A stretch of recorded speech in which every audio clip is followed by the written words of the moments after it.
Erin and Eden.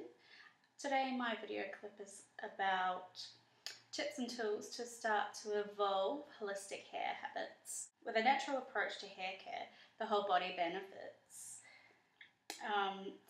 Since what is applied on the scalp absorbs into the bloodstream, and also as it rinses off in the shower, everything is contributing to a build-up of toxicity and eventually disease if we keep going the way we are, basically.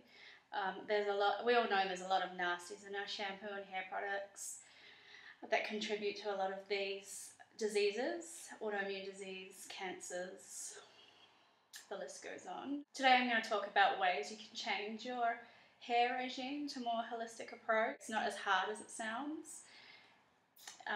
With a little bit of thought and consciousness, it can be done. Basically, changing beauty regimes or hair regimes, or even especially eating plans to more holistic and organic style is very expensive. It can feel very overwhelming when you start out because you feel like you're forking out so much money and you don't really know if it's going to make a difference or not. That's how I feel at first anyway. But basically the way I look at it is if you're doing something that actually is medicinal to your hair, it's going to help it to be all those things that you need it to be in the long run. And in my experience, I've spent a lot of money on lots of hair products that don't do a thing that they say they're going to do. They get you all on the advertising, and before you know it, you're head over heels in love with this product before you've even tried it. You take it home, you try it, you use it once, you use it twice, goes in the cupboard. 5 years later it gets thrown out or not. Some people hold on to them for as long as possible. By then it's expired anyway. The beauty with natural stuff is it often has a short expiry date, so my mindset, I tend to be more aware of using it because I know that if I don't, it only has a life of 6 months. Also, using smaller quantities is good. I find that if I get natural things or make natural things, I make small quantities. I have a few tips and tools and things you can use to help get you on the holistic hair track. The first would be start using organic colours instead of supermarket colours or even salon colours. Basically, synthetic chemicals are synthetic chemicals. There's no beating around the bush with that. You're still using chemicals on your hair and body. But organic ranges ensure that the products they use are sourced from organic origins, and where they can replace chemicals with natural products, they do. So often they say 99% natural or organically sourced. It doesn't mean that there's still things that won't affect your toxicity levels, but they do try to limit those things. So if you still need your colour, your chemicals, and I know how hard it is to make the transition, I haven't completely done it myself yet, that is, organic's definitely the way to go. At least you know what you're putting into your body, and they are a little bit gentler and a little bit kinder and more naturally sustainably sourced, basically.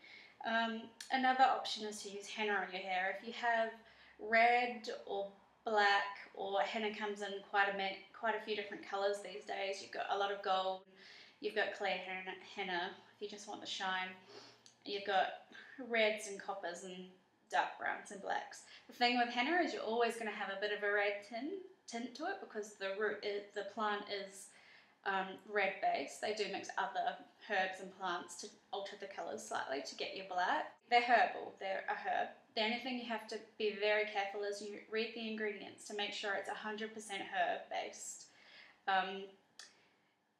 Unless you're going red or copper, you won't get 100% henna, but you need to make sure it's 100% herbal, ground herbal herbs basically.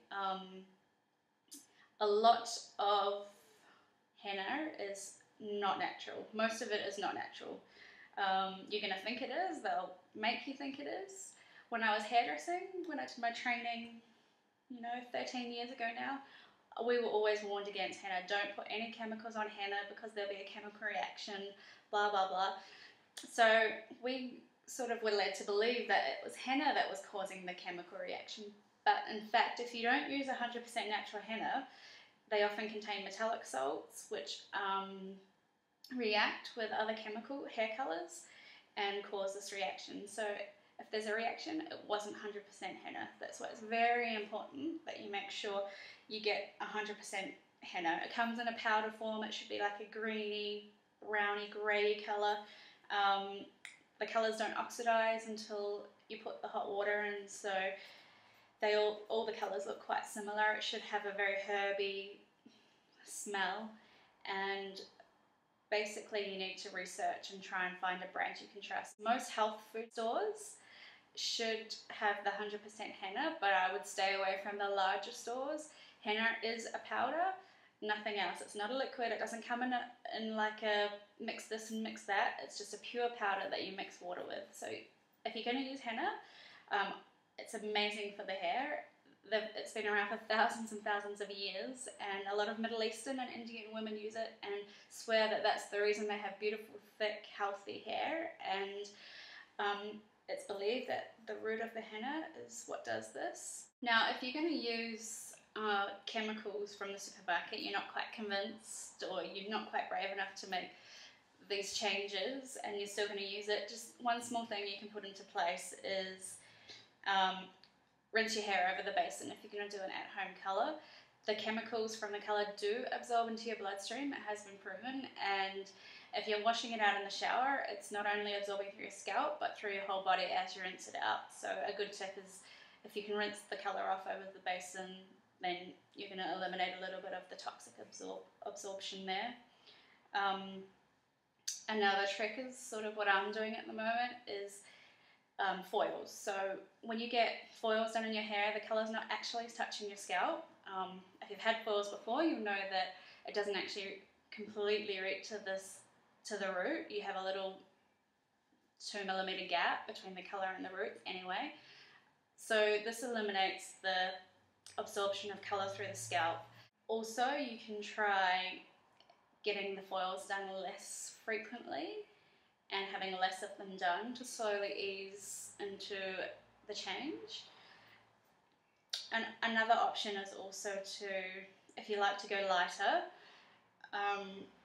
have your foils done less often, and to combat your regrowth, use a hydrogen peroxide, food grade hydrogen peroxide spray on your roots to keep them a lighter colour, or lemon juice spray on your roots to keep them a lighter colour, and just get a few lighter foils put in with that, maybe every 6 months opposed to every 3 months or 2 months, which will keep you overall lighter, but it's cutting the toxicity absorption to twice a year opposed to maybe 4 times a year. So those are very good tricks. That's kind of where I'm at the moment. Obviously, without saying, if you can, you want to use organic shampoo, conditioner and styling products.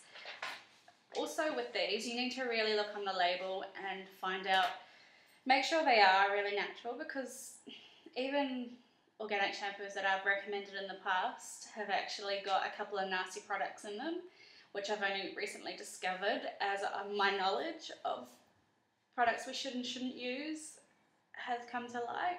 So it's really important that you read the label. Limit the amount of products you use. Don't use as much and don't use it as often. I find with natural things, because it's quite good for your hair and it's nourishing your hair is healthier, it does more what you want. You don't need to rely on products so much, because you're actually giving your hair the nutrients it needs instead of synthetic quick fixes, basically. Just make a conscious effort to cut back. Watch what you use, how often you're using it, and how much you use, basically. Now, another option, instead of buying all these synthetic filled products from the salon or the chemist, use medicinal remedies to style your hair. For example, aloe vera gel as a styling product, arrowroot or cornstarch as a dry shampoo, coconut oil as a treatment, pure argan oil instead of the ones that you often buy on the market are full of synthetic ingredients. They probably have maybe 5 to 10% actual argan oil and the rest are synthetics. So if you can source the 100% pure argan oil, you'll use much less. It'll go a long way, and it is great for your hair. It does all the great things that argan oil does, like making your hair dry quicker when you blow dry and nourishing it and moisturizing it, except minus the nasties, the synthetics that are not good for your hair. Basically, there's a few tips for you to just make the transition a little easier, some inspiration. These are no quick fixes. That's why the synthetic stuff is so popular, is because they make you think it's a quick fix. For example, synthetic silicone is in a lot of the products you buy over the counter, and it covers your hair with plastic. So basically, it makes it feel shiny and look shiny. But what it's doing is coating it in silicone so that it may keep any moisture in, but it also stops any moisture from getting in. And if you think about it, silicone's what was used around your bath to keep it watertight. So, you know, without putting these things in your hair, we can be a lot better off. And here's a way to start. So good luck, and I hope you are able to put even just one or two of these things in place to eventually become a holistic hair goddess. Thank you for watching. Bye.